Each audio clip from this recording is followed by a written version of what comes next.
Number 1. Weird. I don't travel much now, but when I was younger, my family traveled all the time. All of our relatives were concentrated in the Kentucky area, but my parents were the only ones who decided to move away. They were also the ones who were always expected to do all of the traveling too.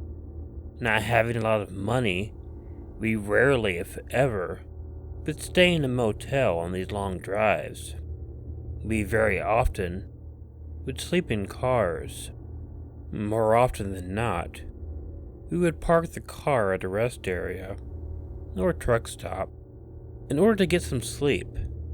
Once in a while we did it on the side of the road, but that was less common. You're more likely to get woken up by a police officer if you do that. And this continued all my life, even after my father passed away in my teenage years.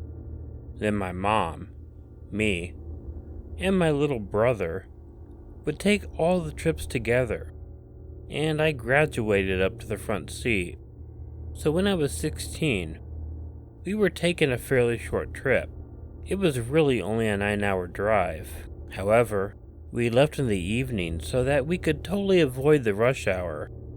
And since my mom was not the type of person to alter her sleeping schedule at all, I knew that we were not going to make the entire drive in one go. So about 1 a.m., my mom wasn't able to drive anymore.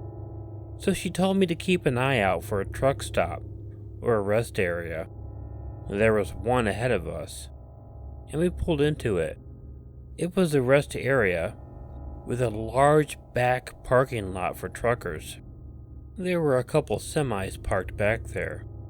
We parked, but closer to the end of the parking lot. And then, nearly right away, my mom and my brother were able to fall asleep. I wasn't like them. I had a really difficult time falling asleep in a car. And if I wasn't laying down in a bed, on a couch, or even the floor, I just couldn't drift off that easily. So I didn't know if I was going to be able to sleep or not. As luck would have it, I wasn't able to sleep right away. We were at the far left end of the parking lot, so my window was facing the majority of the rest area.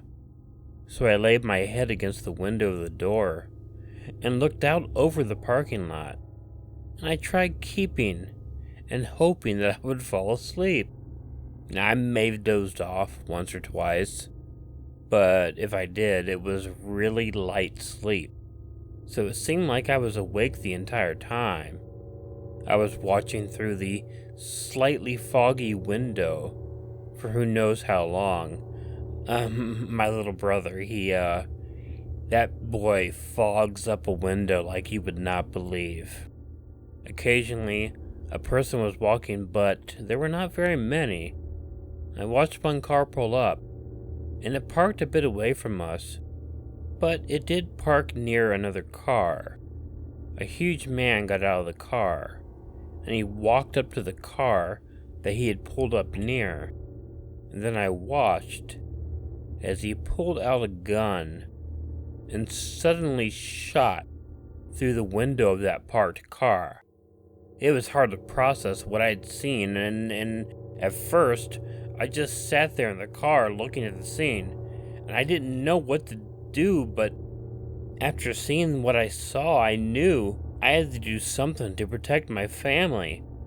I tried waking my mom up, but it was very difficult at first because she's a very deep sleeper, but I finally managed to get her up, and she wondered immediately why I was bothering her when she was trying to get some rest.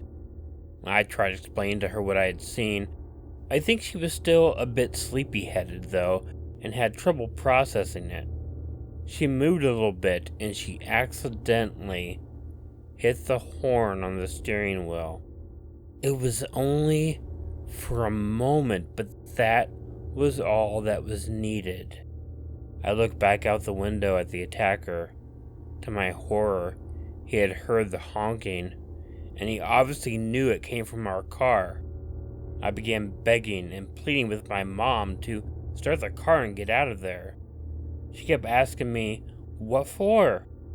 And after trying to tell her, I finally told her to look out the window. She did, and she saw the trucker who was quickly approaching our car. I had just seen that guy attack another trucker, and now he was coming toward us. My mom quickly got the keys to the car, and she started the car up. She pulled out of the parking lot and turned, ready to make it to the exit of the rest area. The attacker noticed this and began moving across the parking lot in an attempt to block us from getting out. Fortunately, my mom had finally gotten her wits about her, and she was prepared for that. She hit the gas, swerved easily around the guy, and kept going. I looked back and yeah, he tried coming after us for a bit, but he wasn't able to catch up to a car. My mom got the car out of the parking lot and back on the highway in no time. As soon as we were able to get to a telephone, we called the police and reported what I had seen. I could describe both the guy and the truck he was driving. It didn't take long for the police officers to find and arrest him. After that, we stopped taking those midnight naps in rest areas, and we sprung for cheap motels.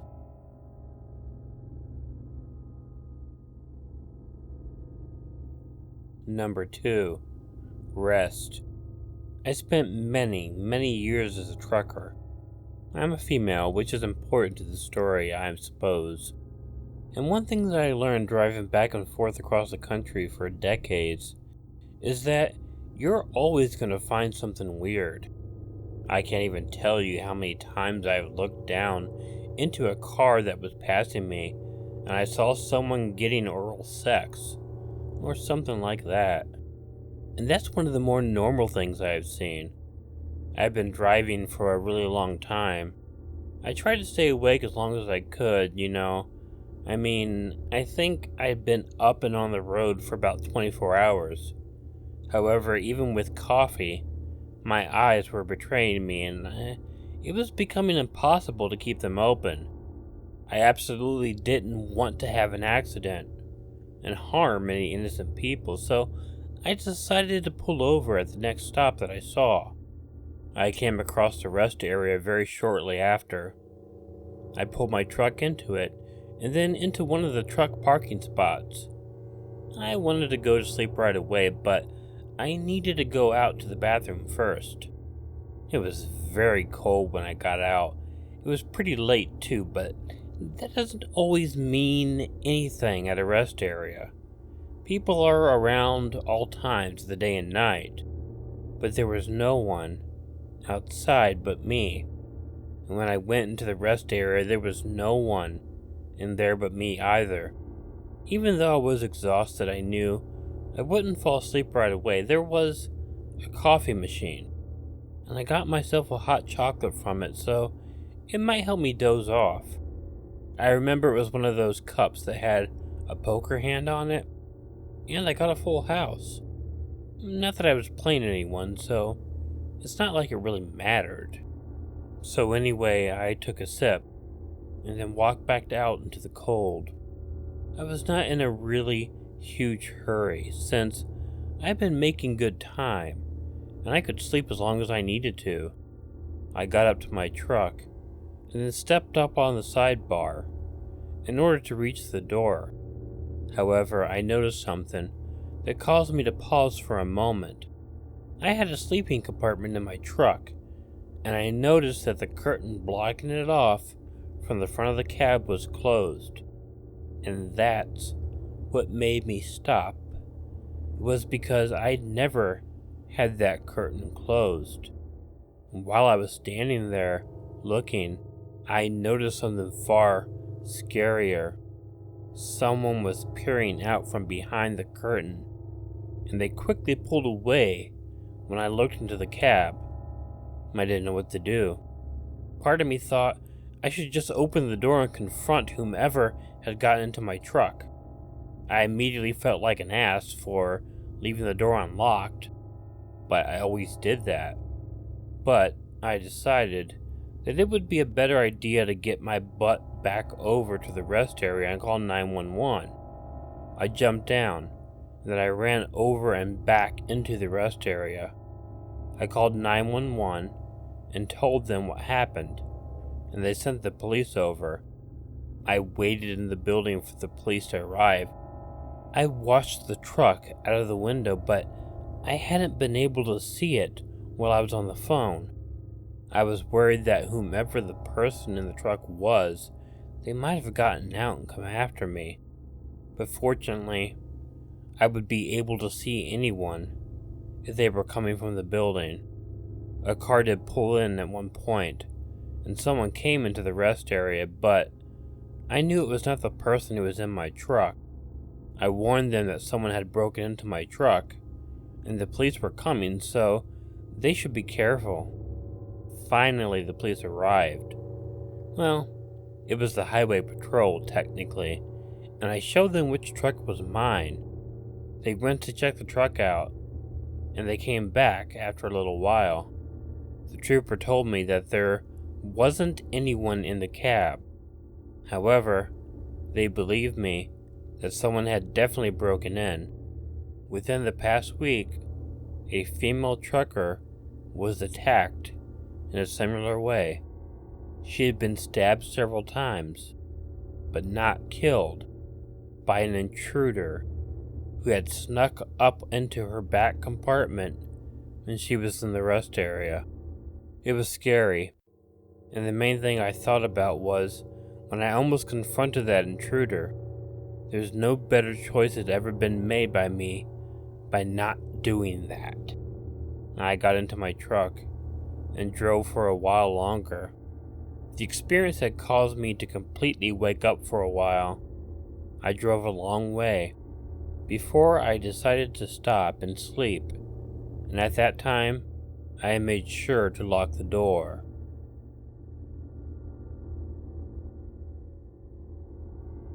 Number 3. Utah. I've been talking to this guy online for a bit. He lived out west and I was more in the Midwest. But after talking for a while, he invited me to come visit him for a few weeks. The only problem was that he lived in Nevada, and the only time I could make the trip out, he was going to be visiting family in Colorado. So we came up with a new idea. I would take the bus out to Colorado to see him, and we would drive together to his home in Nevada. And so he picked me up in a town in Colorado, and he drove us to Denver. He also had to go to Wyoming to visit another family member. I went with him, although I found it weird that he was bringing me with him. Although we had talked online and on the phone, his family had no idea who I was. They were nice, but the whole thing was a bit awkward. It wasn't until we began driving from Wyoming to Nevada that I finally began to be able to relax around him. And we talked and finally found the comfort that we had experienced while we were online and over the phone. So we started getting playful and joking and stuff, and I started trying to think of something that I could dare him to do. It would be pretty fun. We dared each other to do silly things before we had met. So when I saw the sign for the rest stop, so to be silly, I dared him to take his clothes off in the bathroom, give them to me, and then streak out to the car. He thought that was hilarious and wanted to do it, so he agreed. I guess he did a lot of things like that with his fraternity in college. It sort of made him feel a little bit younger again.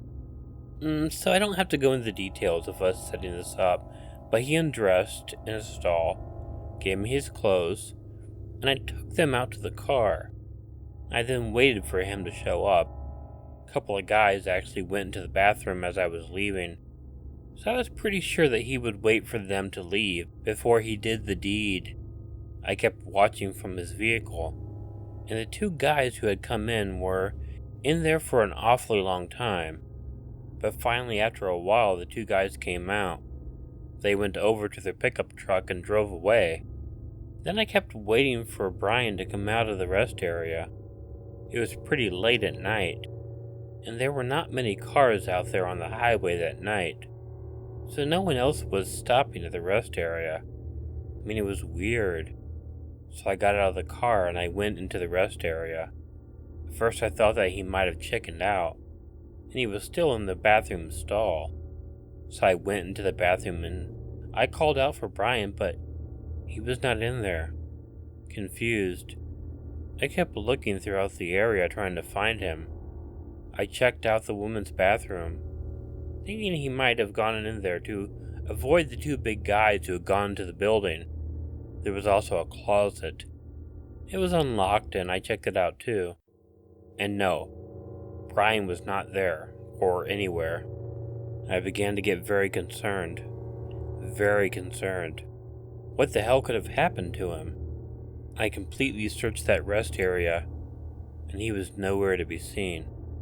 I was scared because I was in the middle of nowhere, in a place I'd never been before, and the one person I was with, who knew the area, was gone. I didn't know what to do, and I was concerned as fuck for Brian because I wouldn't have got him naked if I didn't like him, you know. It was a nightmare, and I didn't know what to fucking do.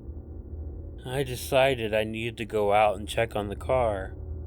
As I walked out to it, I found him in the car. He had sneaked out of the other entrance and crept into the car. The two guys actually found him naked, and they threw him into the girls' room. I think he crept out and went to the car when I was in the boys' room. Now, I know the story has a normal ending and doesn't seem scary, but please put yourself in my shoes and think how terrified I had to have been when it happened.